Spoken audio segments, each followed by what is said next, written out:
My name is Adrianna Sperkacz. I'm the Patient Experience Director for the group. I help lead experience initiatives across 3 different countries in the Middle East and the JCC. We have hospitals in Doha, as well as Libya and Iraq. And my role is to work together with the organization on process improvements, streamlining the experience, and having a brand around the way that we care for the patients. Technology has really helped us do this at scale. So we're going to talk today about how we use technology to be able to do that. And I'm going to give a minute quickly to see if the slides are up and ready. Yeah, Doctor, we have shared your slides. You can start your presentation. Perfect. So on the first slide is this Apex Health slide. What Apex Health is a company who's partnering with large organizations across the globe to be able to have care delivered at a very high service, almost like a VIP service for the patient. So one of our facilities here in Doha is actually partnered with Cedars-Sinai, which is one of the top 5 hospitals and health systems in the US. We have another facility that is a Korean medical center that's partnered with really, more of the wellness facilities that are in Korea. And our goal and our mission is to be able to have these partnerships so that we can bring best practices here to the JCC and elevate the way that we care here. The good thing about this role really is that there's a lot of technology and how do you say, new technologies here that most other organizations in hospitals in this area are not using. So we did our first robotic procedure here in a private hospital. That was the first robotic procedure in the Middle East. We have a lot of technology in our health system that most other local hospitals don't have. So it's really creating this new way of caring for the patients, and also this hype around having patients come in to see our facilities and be able to use this new technology, which has been very helpful for me when it comes to being able to deliver a high quality patient experience at scale. So let's go ahead and get started on the next slide, on slide 2. Just to start with some facts on why this is very important. Whether or not you work in healthcare, we're all affected by healthcare one way or another. Whether we were patients ourselves, we have family members that we may be taking care of. About 1/3 of the population, which means 1 in every 3 people here on this webinar, suffers from a chronic disease.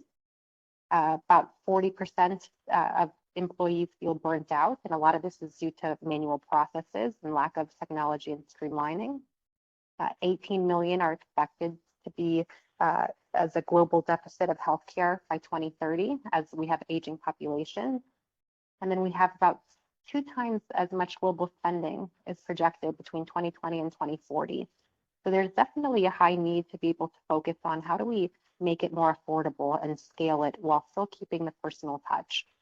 And so when it comes to patient experience, it's really not only looking at the customer and the consumer, but also looking at the staff that we have that's doing the work, right? How can we make our frontliners have an easier, less manual process behind the work that they're doing so that they can focus more on the patient and deliver that high quality care that we expect. A little bit about our strategy here at Apex when it comes to patient experience and how we tie technology into everything is being able to focus on 5 pillars of service. One of them is service excellence. So being able to have training for the teams, not only the frontliners, but leadership, being able to have webinars like this, workshops for them. When it comes to expectations on service excellence, how do we communicate? How can we de-escalate when things go wrong? How do we fix it? Another pillar of ours is quality improvement. So, as you go anywhere, if you go to any Google review, you see both positive and negative online. And so the idea is that when patients give us things that they like, we want to be able to do more of that. And when patients tell us things that they're not happy with, we don't want to just sit on those items. We want to be able to create improvement projects around those items. And the thing that we'll talk about later today is how are we taking all this data and creating it into actions that actually improve the business and end up bringing us more revenue as a result of that and more patients. Another thing that we've done within the organization has been about transparency and being able to take all of our feedback that we receive from the patients and put it into one dashboard that's available for leaders and staff so that we know what are the trends, what are some issues that we're seeing this week and try to tie them into some operational gaps that we may have so that we could actually get down to fixing this. Another thing that we're focusing on is this concept of person-centered care and really bringing the consumer, depending on what industry you're in. Let's say you're not in healthcare, you still have a client or a consumer, being able to really bring them into our operations and understand, have them understand if there are new projects that we're implementing, giving us feedback so that before we launch anything, we're actually taking into consideration their feedback. And then our last pillar is how do we go above and beyond for them? So right now, as you guys know, things are moving so quickly. And so it's really about how do we stay on top, being able to listen to the needs of the client, consumer, or patient, and be able to use that to build a stronger health system. And then we can actually go to the next slide. So on this next slide, we have the market size for patient engagement. So with all of this in mind, with how we're approaching it, it really is a matter of, people can go anywhere for their healthcare needs.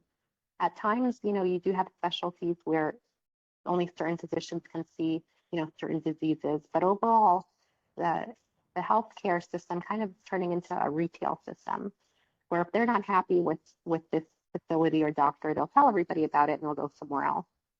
So we're seeing a lot more of a global need for patient engagement, and it really starts with the service that we're providing and understanding their needs.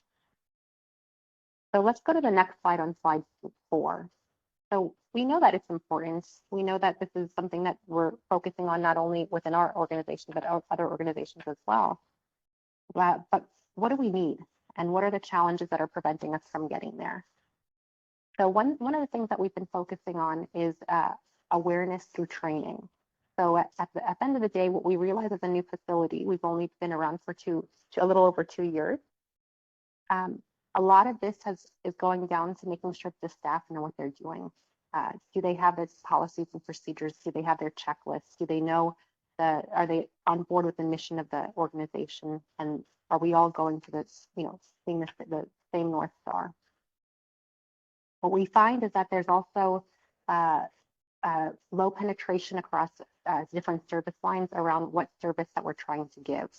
And so it's, being in where we're located in the Middle East, we have a lot of different expats from all over the world, and a lot of them see service differently. Something as little as, as small as eye contact and the way that we're greeting the patients that we're serving. It's really about standardizing that across the different organizations that we have and customizing it to the market that we're in, because we're in multiple different countries. So that's been a learning for us this year too. And then being able to really listen to the patient's needs and not only, tracking them, but doing something about it. So this last year, as I've been, I'm 1 year into this organization, we've really focused on understanding what the needs are of the patients, whether it's from Google, social media, from the surveys that we give, from the in-person feedback, being able to track that all somewhere, categorize it, and then build action plans around that, and then act on it. When we do act on it, we typically like to reach out to the patients or the consumers that told us to let us know, thanks for your feedback. This is what we did to prevent it from happening again. And then you build that buy-in with them so that they're more dedicated to the organization. And there's also a lot that we've been doing. We use a company called Qualtrics, and I'll show you some of the cool work that we've done.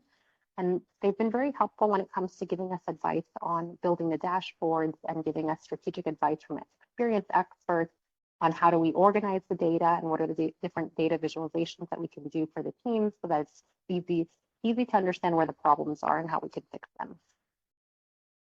So let's take a look to see what they've done for us. Let's actually go to slide 5. On this slide, you guys should have a computer with something that says listening, analyzing, and acting. And a lot of what we've done is really understanding, what are the different points and channels that patients are giving us feedback. There's feedback that we get from real-time feedback, meaning something similar to, you guys may have seen it in an airport, like a happy or not. So we have some of those where it's like real-time data, just to know where the pain points are when it comes to actual location of what areas may need a little bit more support. We also have surveys that we give, just as you have with any other facility or industry. You have something called like an NPS KPI, which is simply asking the client, would you recommend the facility to your colleagues or friends and family.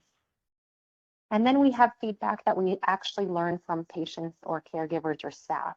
So the people who are taking care of the patients sometimes have the best feedback, because although the patient may see one side of it and have a feeling attached to that, the actual caregivers and staff can tell us why those issues are occurring and help us find the root cause to that. In addition to that, we also have existing data like operational data. So in the healthcare system, one thing that anywhere in the world that you may go to, you may find complaints on wait time, for example.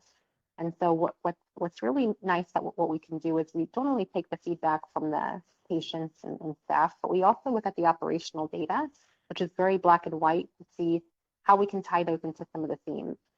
So for example, if we see that there's one clinic that maybe has a very low score, and then we can associate that the low score is maybe due to longer wait, or it takes 4 times as long to actually get registered, that will actually help us understand what we can do to build out solutions around that, like having a queue system, maybe having another check-in counter. And so the operational data is really important for us, and I haven't seen many organizations do this, to actually pull it all into one dashboard, so that when we look at the categories of issues, we can actually cross-reference that to some of the operational data that we have, and then we can actually target the issues a little bit quicker. And what we do with that is we actually take all of that data and analyze it. And the cool thing is that we don't need to necessarily do this with manpower, which is what, typically you may start that way, but ideally as you get busier and you have more data coming in, it becomes very troublesome having to read each comment. So what we did is we ended up training the system on what to look out for, kind of like a hashtag, you could say, so that it pulls out specific items and then gives us the visualizations for that, which has been very, very helpful, especially as an organization that's growing. We have now 6 hospitals and are continuing to grow. So it's really helped us streamline how we're doing things across the organization. And then last but not least, with these items that end up coming up, you can actually create tickets and assign those tickets to someone.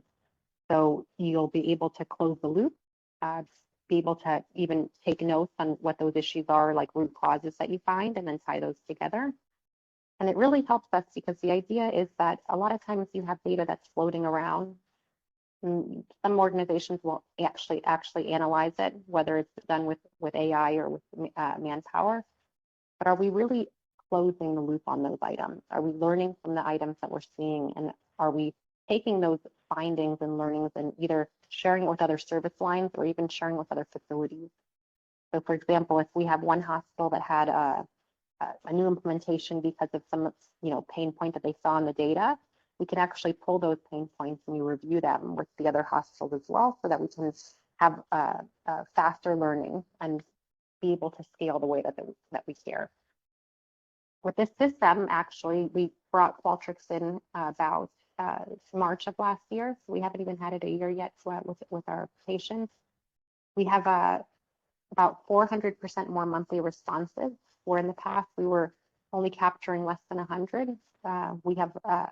We're scaling that out, because right now we're able to send the patients a survey message that's attached to their visit. So not only did we scale it and make sure that every patient that's leaving the hospital is getting it through SMS and through their phone, but we're also able to tie that into their actual visit sites to understand what doctor do they see, what time do they come in, everything from demographics, whether they're male or female, to insurance. And that really creates a better awareness when it comes to the gamification piece of this, to understand who our clients are. Are the males or females more unhappy, or is it the insurance carrier that they're not happy with? And we can really drill down on that. And we can actually improve the business by taking that back to the owners, as well as the insurances and the other stakeholders that we work with. And it's been very beneficial, because it's really about awareness. We can't fix everything at once, but as long as we know what the themes are of opportunities, we can phase those out and tackle them one at a time. Let's go to the next slide, on slide 6. So slide 6 shows us analyzing our patient's voice. Sorry if there's a little bit of typo, I see. So what we do with the feedback, which has been really nice, it's been a little difficult for us to do in the beginning because we have to actually manually help the system learn and categorize. But we have this AI bot within the dashboard that is able to understand not only those hashtags that we talked about, whether it's, let's say pharmacy is brought up, then it'll kind of pull everything that says pharmacy, or somebody says wait time or delay, it'll pull everything that says wait time delay, so that we can understand the volume of how many of those we're getting. But it actually puts and categorizes whether it's positive or negative. So for example, let's say we have a bucket of items around food, and with food, you can talk about meal, food, and every other synonym that you have with food. But the cool thing is that it doesn't just bucket it, and then we understand that that might be either a problem or an opportunity. It actually tells you whether it's good or bad. And so I like the food was positive for us, while the waiter was rude, which is a negative. And this is really helpful because within each category, we're actually able to understand the percentage of whether or not it's positive or negative. And you can actually even break it down to say if it was very positive, positive, negative, or very negative, which is very helpful because a lot of times without having this, you might know that there's an opportunity, or it might not even be a problem. It might actually be something good, but you won't be able to know whether or not it's something that is a negative that we need to work on, or whether it's something that we actually should continue to do more. So this has been very helpful. So in addition to being able to have the sentiment analysis, as you see here, we also have the opportunity to categorize into buckets. So really, it's just a matter of feeding the data from all the different sources, and then it kind of creates the story for you. And let's actually take a look at the next slide, slide 7. So we can kind of see how all the data is kind of pulled into this dashboard for us. And so we have 3 hospitals here that were pushing us out in Doha here. We haven't played with Facebook and Helium Doc too much. We have another plugin that's actually doing that for us. But being able to pull Google reviews, our Ministry of Public Health survey, the survey that we have post feedback when they leave the hospital, as well as something called the point of care feedback, which is at the counters, as you know, before they go, they're able to give us real-time feedback. And then one thing that we also started doing that was actually really insightful is to be able to have real-time feedback on the patients, especially for the patients that are inpatient with us. So if, let's say you're in the hospital room, the idea is that you have somebody to round on you from the patient experience team. They'll check in with you and say, you know, how are you feeling today? And let's say the food wasn't good, or maybe it's too cold, or there's something that's broken, the water's leaking, whatever it may be.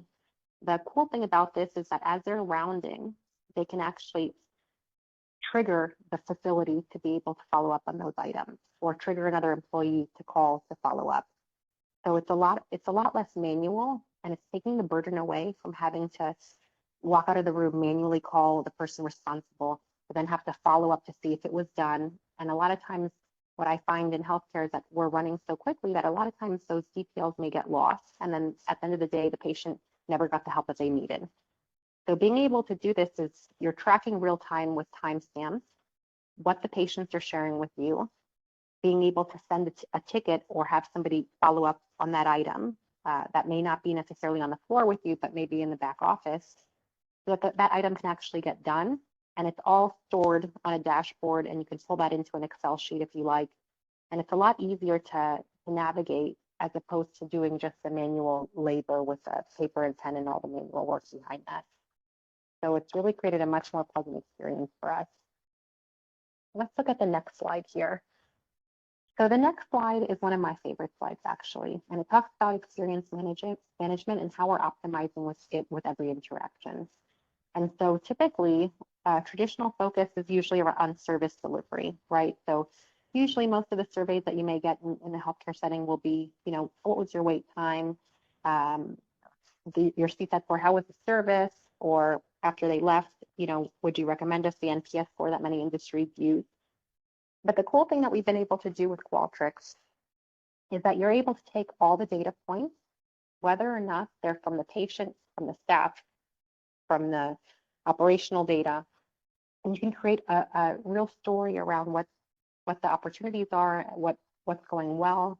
And you can see here on this visual that you're taking everything from reputation management, which is Google, to campaign management, which is coming from the call center, the community events that we do, which comes from marketing, another call center for outbound, the sales that we're doing, referrals, being able to take operational data, like how many new patients came in or how many profiles were created that day, being able to understand how quickly we picked up the phone calls, which is all external data from the call center that's getting pulled into this one dashboard.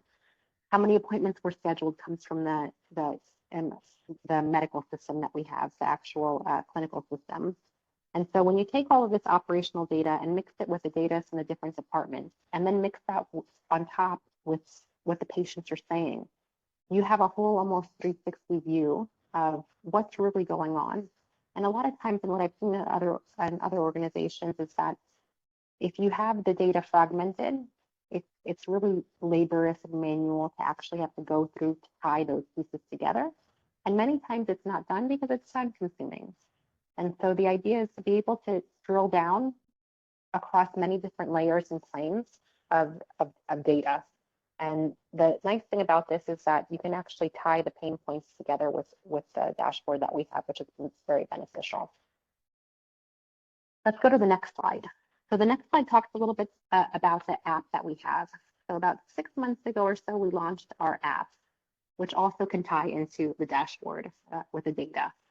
And so the idea that we see is that when it comes to technology and being able to have access, especially in healthcare, it's really important. And so a lot of the complaints that we had initially prior to the app was it's very difficult to get my medical records, or I'm waiting a long time for the call center to make an appointment, or things like paying bills, I'm trying to pay a bill, they have to come in person to pay the bill. It's very inconvenient. And what we find is that if any industry, not only healthcare, but if we don't keep up with the technological demands of our clients, patients, or stakeholders, they're probably gonna go somewhere else. And so this app has really helped us in helping us not only decline our patient complaints, but really build almost like a community and brand with the patients, where it's very easy to make an appointment. You can take a look at the doctor's information, see which doctor you want and what language they speak, be able to get all of your medical records in one place instead of having to call somebody and request it or go there in person and show your ID. You can even get wayfinding through the app. So it's being able to know where to go during your visit. Being able to pay bills on the app are very convenient. And actually all of this was time consuming for the staff doing it. And what I really like about what this has done for us is when you have this at the fingertips of the patients, you're empowering them, but you're also allowing the staff to focus more on the people that are in front of them and the service that they're providing, not just the manual labor behind all the inquiries that come in.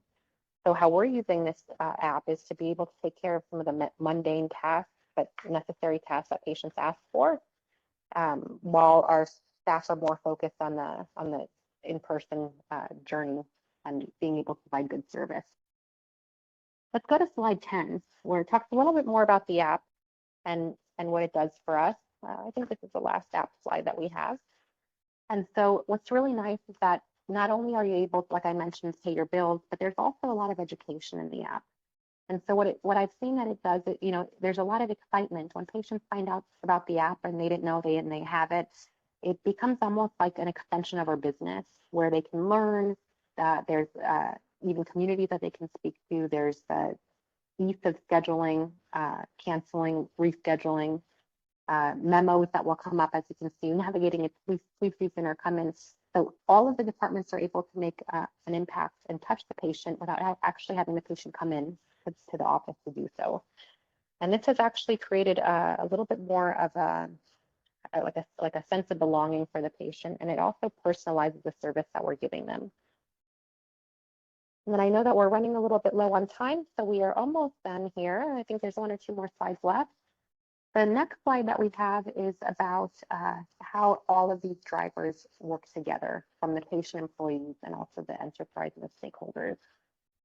And so recently, this last year, we've had a really large focus on the patients, right? So understanding what they're saying, pulling all the data together into one dashboard, taking those dashboards, creating tickets to be able to follow up, but also categorizing them so we know what the issues are. And then on a higher scale, being able to pull these actions to have other facilities, because we have multiple facilities across the region, to be able to have them learn from their mistakes, right? Or even new initiatives and innovative initiatives that some facility will implement, and we can go ahead and pull that into the other facilities. But one thing that we're seeing more in healthcare now is about the employees. So we know what the patients are feeling, we categorize them, we have education for them, the app for them. But what about the people who are serving those patients? A big focus for us this year is really about employee engagement and employee retention, the buy-in to our mission, and being able to understand a lot about the wellness component for them. Especially in healthcare, as we talked about earlier, there's a much higher burnout risk that we see, around 42%, I think it mentions. And so very, very important thing that we're seeing in the patient experience space is that it's not only patient experience, it's really about the patient and employee experience.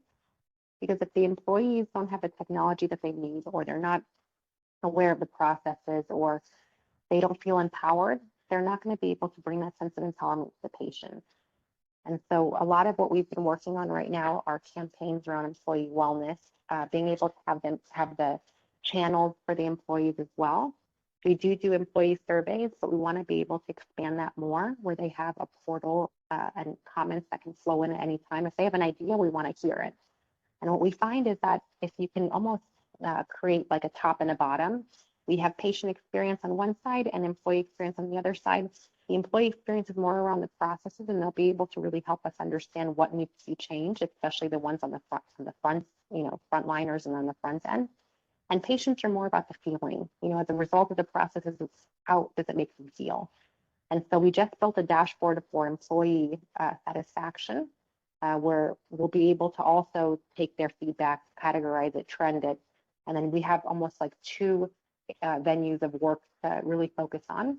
And together, you have a culture that's really more patient-centered and more mindful. And then two more slides left. Consumers have very high expectations on digital healthcare. So now we're on slide 12, where it shows some stats for you. So the majority of patients, 90%, want to self-manage. And this probably not only goes for healthcare, this may actually go for all industries. People want to be able to feel empowered. They want to be able to know where to get the information. They want to feel heard and listened to, whether it's an app, a chat bot, or the doctor themselves in person. They want to be able to be reminded. There's a lot of personalization that I see healthcare companies in any industry that's doing right now. And then they want to feel educated. They want to have the digital tools to be able to interact with, which we found to be very beneficial once we launched the app. And then if they don't have this, they're a lot easier to switch to other providers or other competitors. So it's become, I think right now, it's definitely a much more competitive environment in healthcare. And I think that goes for any industry. And then last but not least, due to the time constraints, I wanted to just end it with a quote saying that a lot of the strategies we talked about is not just about meeting standards or filling in check boxes, but it's about exceeding them. One thing with Apex Health is that we're about setting new benchmarks of healthcare excellence for the Middle East. And it's about creating an environment where every interaction is meaningful, both with the patients and staff, and that every process is streamlined for efficiency, and that all patients and staff feel empowered and supported throughout their journey. And this gives me a lot of satisfaction, because at the end of the day, you're actually creating a lot more efficiency, and you're creating a lot more meaningful memories and connectedness across the organizations, not only for the people that we're serving, but also for the people that are working for us. In this last year, with the use of the dashboard and the AI and the categorization and the ticketing, it's really helped us change the way that we do business and change how we see patient complaints and patient feedback. It's no longer something that's an annoyance or unable to manage. But now with this technology, we're able to scale it, less manual work, scale what we need to focus on, and develop action plans that are a lot more meaningful than they were without it. And so I hope this is very helpful. My name is Adrianna Sperkacz. Feel free to find me on LinkedIn. Reach out if I can help support with anything. And I don't know if there's any time for questions, but I'm going to leave it to the host. Thank you so much.